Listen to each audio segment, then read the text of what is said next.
All right, it's going to be necessary for us to put pieces of graphs together.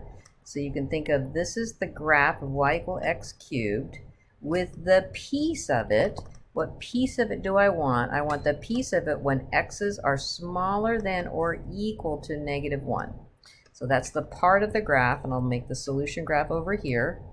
So that's the y value of 1, the x value of 1, so it looks like this.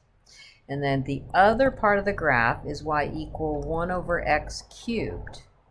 You should know what that graph looks like the 1 over x graph. And I want the part of that graph where x's are bigger than 1. So not including 1 and moving out bigger than 1. So I'm going to pick this up and put it over here. So it's on the point 1, 1, so they connect, and it looks like this. So this is the solution graph. In the end, you should be able to pass the vertical line test, meaning you can put crosses at 1 point only. So you can kind of check yourself. All right, so 1 over x cubed, again, looks like this. And what part of that graph do I want? Where x's are smaller than 0. So I want this whole part of the graph. So this part of the graph. Then I want y equal x to the 4th, which I know is like a parabola, like this. And I want bigger than or equal to 0. So I'm going to pick this point up and move on out. So from here on out. So this is the solution graph for this piecewise defined function. All right, so let's look at this. What is this? Oh, yes, that's the absolute value of x. That was that definition I gave you, that this is an algebraic statement I need you to know. So what does the absolute value of x graph look like? Like this. And what part of the graph do I want? X's are smaller than -1. Smaller than -1, so there it is. So -1, 1 is where it goes out. And then the other graph that I'm looking at is x to the 2/3. The x to the 2/3 graph has that cusp. And so what part of that graph do I want where x's are bigger than or equal to -1? So equal to, coming down and moving out. So I'm going to put that graph over here. And this does give me the y value of 1. So when I put this piece over here, it fills in the hole and looks like that. All right. Oh, this is that graph. So I know when x is 2, it's not going to be defined.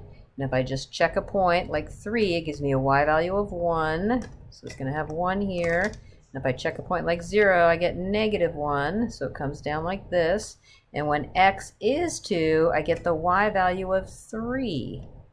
So I've got a flying dot up there. So this does pass the vertical line test, so it is a function.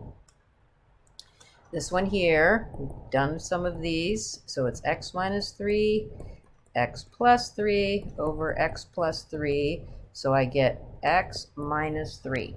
So I get the line y equal x minus 3. And then I know that the factor of x plus 3 cannot equal 0. So that means x cannot equal -3. All right, so if I graph this is a y-intercept of -3, right? And it's a line, slope 1. And then this x not equaling -3, that's this -3, and I have to put a hole down here. And I know the y value of that hole by putting -3 into here, and that gives me a y value of -6. So that's where that hole is. So that's the first part. The second part says when x does equal 3, oops. I think I was supposed to have -3, right? No, I did make a mistake. Golly. Okay, here we go. So this was supposed to be x minus 3. So it's when x minus 3 is 0. So when x doesn't equal 3. Sorry about that. So I get x plus 3. No mistakes happen. Yes. Okay. Here we go. Let me fix this.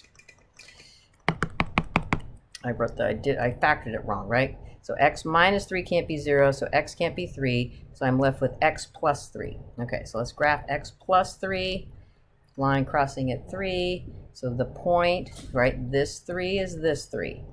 So where I cannot use is when x equals 3, that's where the hole is.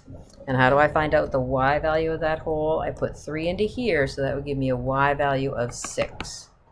All right, so when x equals 3, this says use the y value of 0. So they're saying put a filled in dot here below that one. All right, so this is that graph again. So if we just plot a couple points, I know I can't use 3. If I put in 4, I get a -1. So it looks like this. If I put in a 2, I get a 1. And this is 1, this is -1. And when x equals 3, I get the y value of 2. There it is, the flying dot up there.